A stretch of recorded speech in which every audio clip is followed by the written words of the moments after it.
Hello दोस्तों, तो बढ़ते हैं इस सीरीज के 6th एपिसोड की तरफ। वीडियो पसंद आए तो वीडियो को लाइक और चैनल को भी सब्सक्राइब जरूर कर देना। एपिसोड की शुरुआत बिल्कुल उसी सीन से होती है जहां नोआन ने पीछे मुड़कर देखा तो उसकी काफी सारी पिक्चर्स लगी हुई थी और मैंगजी भी उसे बताने लगता है कि मैंने तुम्हें कभी भी सिस्टर नहीं माना, मैं तुम्हारा हस्बैंड बन सकता हूँ, मुझे मौका तो दो। लेकिन नोआन ने उसे साफ साफ बता दिया कि मैंने हमेशा तुम्हें अपना भाई ही माना। इस पर मैंगजी उसे इमोशनली ब्लैकमेल करने के लिए खुद को नीचे गिरा देता है, जबकि नोआन बोली कि अब बस कर दो, आखिर ये ट्रिक्स कब तक लड़ाते रहोगे। इसके बाद नेक्स्ट सीन में वो ऑफिस में उन सभी बोर्ड मेंबर्स को कॉन्ट्रैक्ट पेपर्स देते हुए कहती है कि इन पर साइन करो। अगर भूल गए हो तो मैं याद दिलाती चलूं, तुम लोगों ने खुद ही कहा था कि अगर मैं सब कुछ ठीक कर दूं तो तुम लोग दोबारा से कंपनी में टांगे नहीं अड़ाओगे। वो लोग भी काफी ज्यादा शॉक्ड हो गए थे, लेकिन इससे पहले के साइन कर पाते पीछे से मैंगजी आते हुए कहने लगा कि वो मजाक कर रही है, साइन करने की कोई जरूरत नहीं। नोआन भी उसे देखकर हैरान हो गई थी कि मैंगजी तुम यहाँ, जबकि मैंगजी सबके सामने अनाउंस करता है कि इस कंपनी में सबसे ज्यादा शेयर्स मेरे हैं, इसलिए मैं यहाँ का न्यू सीईओ हूँ। नोआन ये सुनकर बहुत ज्यादा हैरान हो गई थी। फ्लैशबैक के सीन से हम देखते हैं कि उसने यान्तु के साथ हाथ मिला लिया था और ये शर्त रखी थी कि मैं सीईओ बनूंगा। नेक्स्ट सीन में नोआन गुस्से में उसे जानने के लिए आई थी कि आखिर यान्तु से तुम्हें ऐसा क्या फायदा हो रहा है। इससे पहले कि वो कुछ भी बताता, नोआन को एक जरूरी कॉल आ जाती है जिसकी वजह से उसे जाना पड़ा, जबकि इधर मैंगजी किसी को कॉल करके लिस्ट पब्लिश करने के लिए कहता है। और नेक्स्ट सीन में हम देखते हैं कि काफी सारे एम्प्लॉइज को कंपनी से निकाल दिया गया था,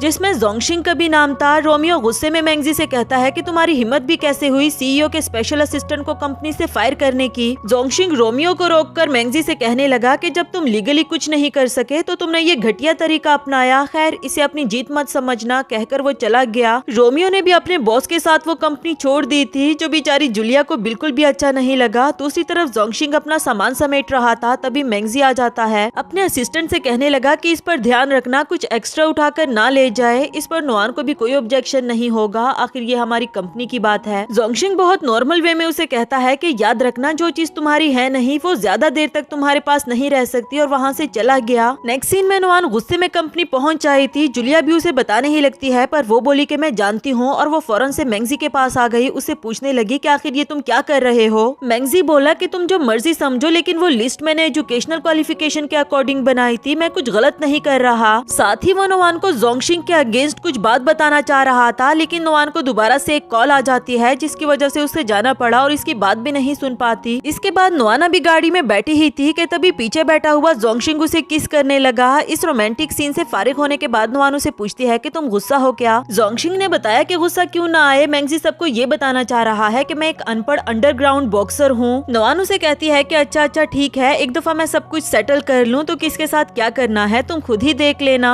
फिलहाल मैं तुम्हें ये बताना चाहती हूँ कि मैं अपनी मॉम के बेस्ट फ्रेंड मिस्टर जू से मिलना चाहती हूँ, क्योंकि उनके पास वो इन्फॉर्मेशन जरूर होगी जिसके बारे में मुझे नहीं पता। दूसरी तरफ यान्तु मैंगजी को यकीन दिला रहा था कि मुझे बस अपने शेयर्स में एक बड़ा प्रॉफिट चाहिए, फिर मैं हमेशा के लिए यीरान को लेकर इस मुल्क से चला जाऊंगा। इसके बाद वो दोनों कुछ छोटे मोटे इन्वेस्टर से मिलने के लिए आते हैं, मगर इन्हें कुछ बड़ा चाहिए था। तभी वहाँ पर यीरान पहुँच आई कुछ डॉक्यूमेंट्स लेकर कि ली रेन एक फॉरेनर इन्वेस्टर है और ये हमारी मदद करने के लिए तैयार है। वो दोनों पहले तो हैरान हो गए कि आखिर इतना बड़ा इन्वेस्टर हमारी हेल्प क्यों करेगा, लेकिन यीरान की एक्सप्लेनेशन सुनने के बाद ये दोनों भी इस इन्वेस्टर से मिलने के लिए राजी हो जाते हैं। नेक्स्ट सीन में इन्वेस्टर से मिलने के लिए भी पहुंच आए थे। यान्तु पूछने लगा कि मिस्टर लीरन अभी तक आया क्यों नहीं, जिस पर उसके असिस्टेंट ने बताया कि वो देखो आ गए। देखने पर पता चलता है कि वो बड़ा इन्वेस्टर कोई और नहीं बल्कि जोंगशिंग था। नोआन भी उसके साथ होती है और कहने लगी कि अरे वाह, यीरान भी काफी एक्टिव लग रही है। साथ ही हमें फ्लैशबैक का सीन दिखाया गया जहाँ जोंगशिंग ने नोआन को बताया कि मेरे दादाजी अब्रॉड में मेरे लिए एक कंपनी छोड़कर गए थे, क्यों ना उसी का यूज करके मैंगजी और यान्तु के अगले प्लान का पता लगाया जाए। प्रेजेंट में फाइनली वो लोग इस जाल में फंस चुके थे। इसके बाद नेक्स्ट सीन में नोआन अभी भी बिजनेस की रिलेटेड ही बातें कर रही थी, जबकि जोंगशिंग उसे कहता है कि प्लीज छोड़ो ना, इस बारे में हम कल बात कर लेंगे, क्योंकि इस वक्त वो बहुत ही रोमांटिक मूड में था और थोड़ी ही देर में इन दोनों का रोमांस भी शुरू हो जाता है। दूसरी तरफ यान्तु यीरान को मारते हुए कहता है कि तुम भी कितनी बेवकूफ लड़की हो, इतनी आसानी से किसी की भी बातों में आ जाती हो। नेक्स्ट सीन अगली सुबह का दिखाया गया जहाँ जोंगशिंग ने बहुत प्यार से नोआन के लिए ब्रेकफास्ट बनाया था, जबकि वो रूम से ही रेडी होकर आई थी क्योंकि उसे ऑफिस जाना है। जबकि जोंगशिंग उसे जाने नहीं देता और उसे उठाते हुए चेयर पर बिठा दिया कि तुम कहीं नहीं जा रही, आराम से यहाँ पर बैठकर ब्रेकफास्ट करो। जबकि नोआन उसे बहुत प्यार से समझाते हुए कहती है कि कल रात हम दोनों ने साथ में बहुत टाइम स्पेंड किया, अब ऑफिस भी तो जाना जरूरी है ना, जिस पर जोंगशिंग ने भी उसे जाने दे दिया। जबकि वो एक बोतल पकड़ाते हुए कहता है कि पहले इसे तो खत्म करो और ये बताओ कि तुम्हारे लिए तुम्हारा काम जरूरी है या फिर मैं? नोआन उसे किस करते हुए कहती है कि ऑफ कोर्स तुम, और फिर भी वहाँ से चली गई।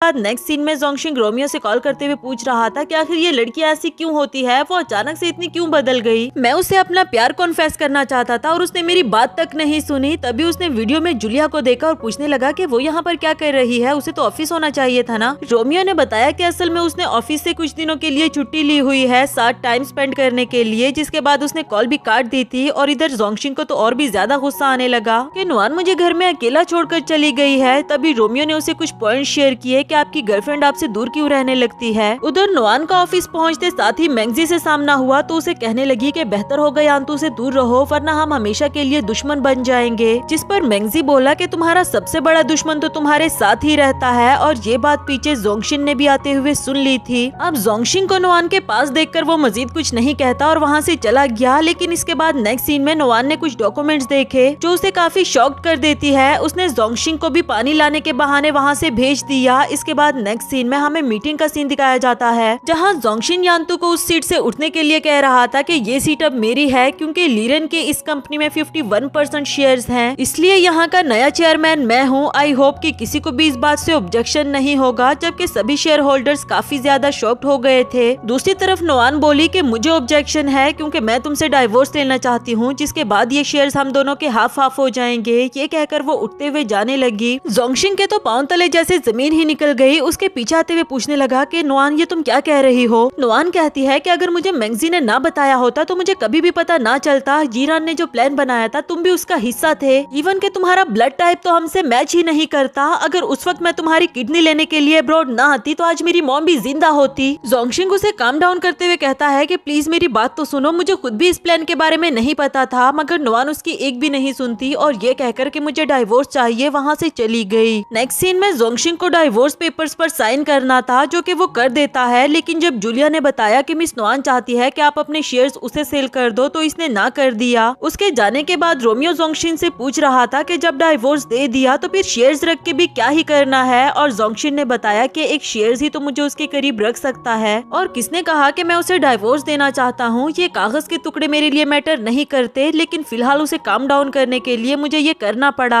जबकि रोमियो उसे देखते हुए कह रहा था कि ये प्यार भी इंसान को क्या से क्या बना देता है। दूसरी तरफ हमें नोआन को काफी सैड दिखाया गया। तभी मैंगजी उसके पास आकर उसे कहता है कि जूलिया ने बताया तुम काफी दिनों से घर नहीं गई, तुम्हें अपनी सेहत का ख्याल रखना चाहिए। और जहाँ तक शेयर्स की बात है तो मैं तुमसे शादी करके तुम्हें बच्चा दे सकता हूँ, इस तरह तुम्हें तुम्हारी मॉम के शेयर्स भी मिल जाएंगे। लेकिन नोआन इस बार भी उसे ठुकराते हुए चली जाती है। दूसरी तरफ हमें यीरान को दिखाया गया। कुछ लोगों ने उसे घेर रखा था कि आखिर तुम हमें हमारे पैसे कब लौटाओगी। कहने को तो बहुत अमीर बनती हो, लेकिन हमसे लोन पर लोन लेते गई और अब वापस भी नहीं कर रही। पैसे तो जब मिलेंगे तब देखा जाएगा, लेकिन फिलहाल तुम्हें इसका हिसाब तुम्हारी बॉडी से चुकाना होगा। तब तक यान्तु पहुंच आया था जो यीरान को बचाते हुए कहता है कि मैंने पुलिस को इन्फॉर्म कर दिया है। इस पर वो आदमी बोला कि अभी के लिए तो हम जा रहे हैं, लेकिन मुझे जल्द ही मेरे पैसे चाहिए वरना तो मैं किसी को नहीं छोड़ूंगा। उनके जाने के बाद इधर यीरान यान्तु को एक्सप्लेन कर रही थी कि मुझे इतना सारा लोन क्यों लेना पड़ा। पहले तो यान्तु को उस पर बहुत ज्यादा गुस्सा आ रहा था, मगर फिर वो कहने लगा कि अगर शिया ग्रुप हमारे हाथों में होता तो ये 100 मिलियन का लोन कुछ भी नहीं था। लेकिन सोचो अगर हम सारे छोटे शेयर्स को अपने साथ मिला ले तो हमारी पोजीशन फिर से स्ट्रॉन्ग हो जाएगी, पर इसमें तुम्हें मेरी हेल्प करनी होगी।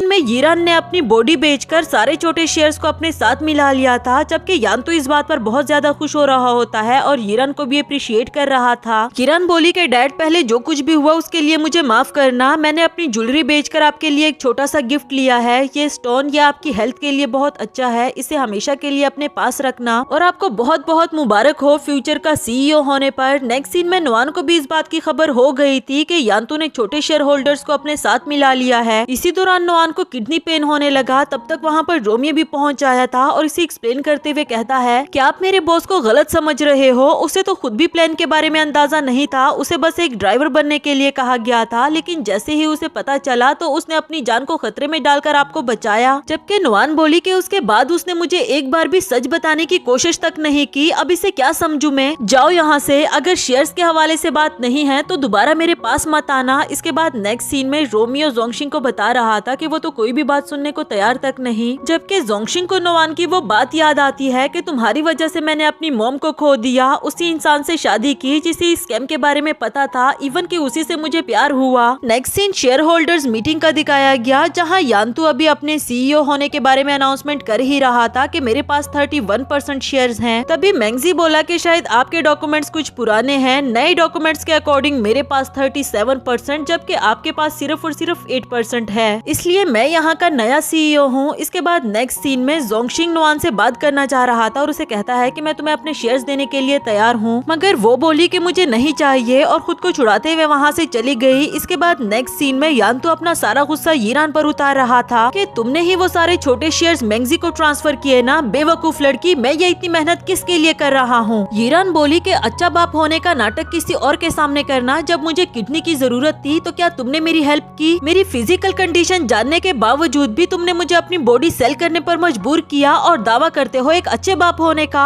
यान्तु उसका गला दबाते हुए कह रहा था कि आप खुद ही अपना लोन पे करना और मैं भी देखता हूँ कि वो मेंगजी तुम्हारी हेल्प करता है या नहीं। तभी मेंगजी का असिस्टेंट यान्तु को वो ऑफिस खाली करने के लिए कह रहा था। इसके बाद नेक्स्ट सीन में यीरान मेंगजी से मिलने के लिए आती है, मगर उसका असिस्टेंट मिलने नहीं दे रहा था कि फिलहाल वो किसी से नहीं मिलना चाहता। जबकि नोआन को आते हुए देखकर कहने लगा कि बॉस अंदर आपका ही वेट कर रहे थे। इधर यीरान उसे पकड़ते हुए कहने लगी कि मुझे ये एटीट्यूड मत दिखाओ, तुम्हें पता भी नहीं कि तुम्हारे प्यारे भाई ने ये शेयर्स किस तरह से लिए। ये कहकर वो चली गई। इधर नोआन मेंगजी के पास आकर उसे पूछती है कि तुम जानते हो यीरान ने अपनी बॉडी बेचकर ये शेयर्स खरीदे थे, तो तुमने उसे क्यों लिए? तुम पहले जैसे बिल्कुल भी नहीं रहे, बहुत बदल गए हो। मेंगजी बोला कि अगर वो शेयर्स देने से खुश थी तो भला मैं इनकार क्यों करता, और क्या तुम उस पुराने मेंगजी को देखना चाहती हो जिसे उसकी फैमिली ने भी छोड़ दिया और उसके प्यार ने भी? उसका हाथ पकड़कर उसे अपने करीब खींच लिया कि अब शिया ग्रुप मेरे हाथों में है, क्या तुम्हें नहीं चाहिए? अगर तुम चाहो तो उसे ले सकती हो। नोआन को उसका ये बिहेवियर बहुत बुरा लगा। तभी उसके मोबाइल पर मैसेज भी आ जाता है, जबकि मेंगजी बोला कि नोआन प्लीज मुझे एक कप कॉफी चाहिए। फिर उसे रोकते हुए कहता है कि तुम अपना फोन तो ले जाना भूल ही गई। इसके बाद नेक्स्ट सीन में नोआन उसके लिए कॉफी बना रही थी और तभी उसे कॉल आई। उसे बताया गया कि मिस्टर मेंगजी अपनी लेग सर्जरी करने के लिए अब्रॉड जाना चाहते हैं और वो चाहते हैं कि तुम भी उनके साथ चलो, जिस पर नोआन बोली कि ठीक है। साथ ही उसे याद आया जब जाओली ने बताया था कि जोंगशिंग को लगता है कि मेंगजी लेम होने का नाटक कर रहा है और वो ठीक हो सकता है। इसी दौरान उसने कॉफी से हाथ जला दिया था और उसे किडनी पेन भी शुरू हो जाता है। मेंगजी उसका हाथ देखना चाह रहा था, मगर वो कुछ भी कहे बगैर वहाँ से चली गई। नेक्स्ट सीन में जोंगशिंग कैफे में बैठकर नोआन के आने का वेट कर रहा था। तब तक वहाँ पर मेंगजी आ जाता है और उसे कहने लगा कि लूजर बनकर कैसा फील होता है, अब तुम समझ ही गए होगे। जोंगशिंग बोला कि तुम्हारा वक्त अच्छा चल रहा है, इसका मतलब ये मत समझना कि तुम जीत गए हो। मेंगजी उस पर इमोशनल वार करते हुए कहता है कि बजाय यहाँ पर नोआन आती उसने मुझे भेज दिया, क्या इससे तुम्हें कुछ अंदाजा नहीं हो रहा? इसी के साथ हमें फ्लैशबैक का सीन दिखाया गया, जहाँ मेंगजी ने नोआन को उसका फोन देने से पहले ही जोंगशिंग का मैसेज डिलीट कर दिया था। प्रेजेंट में तो वो बहुत खुश हो रहा होता है, जबकि जोंगशिंग को काफी ज्यादा गुस्सा आया। थोड़ी देर के बाद जोंगशिंग भी वहाँ से चला गया। नेक्स्ट सीन में नोआन को दिखाया गया, उसे डॉक्टर ने बताया था कि आपकी तबीयत दिन ब दिन बिगड़ती जा रही है, हमें जल्द से जल्द आपके लिए किडनी ढूंढनी होगी। इन बातों को सोचते हुए वो उस कैफे तक पहुँच आई थी और जोंगशिंग को याद करने लगी। तब तक जोंगशिंग भी वापस आ गया और उसे कहने लगा कि फाइनली तुम आ गई हो। वो तो नोआन को मनाना चाहता था, मगर जाने अनजाने में इन दोनों के बीच में बहस शुरू हो गई थी, जिसके बाद नोआन वहाँ से चली गई। नेक्स्ट सीन में भी नोआन का पेन कम नहीं हुआ, मगर वो इस बारे में किसी को शक भी होने नहीं देती। इसी दौरान मेंगजी उसे मजबूर कर रहा था अपने साथ खाना खाने के लिए। आखिरकार नोआन को भी मानना पड़ा। इसके बाद नेक्स्ट सीन में वो डायरेक्टली पूछने लगी कि जब तुम ठीक हो सकते थे तो तुमने अपनी सर्जरी करवाई क्यों नहीं? इस बार मेंगजी ने भी सच बता दिया कि अगर मैं ठीक हो जाता तो क्या तुम मेरी हेल्प इस तरह करती, मुझे अपने साथ रखती? मैं बस हमेशा तुम्हारे साथ रहना चाहता हूँ, चाहे मैं कभी ना चल सकूँ। इस पर नोआन बोली कि तुम पागल हो गए हो, और वो बोला कि हाँ मैं पागल हूँ, लेकिन सिर्फ तुम्हारे प्यार में। लेकिन अगर तुम मुझसे शादी करने के लिए हाँ कर दो तो मैं अपना ट्रीटमेंट करवा लूंगा। इस पर नोआन बोली कि ठीक है, लेकिन तुम्हें कुछ टाइम इंतजार करना होगा। मेंगजी भी अचानक से सुनकर खुश हो गया और कहता है कि जब तक तुम चाहो मैं इंतजार कर सकता हूँ। ये कहकर वो वहाँ से चला गया और इसी के साथ हमारा ये वाला एपिसोड भी खत्म हुआ।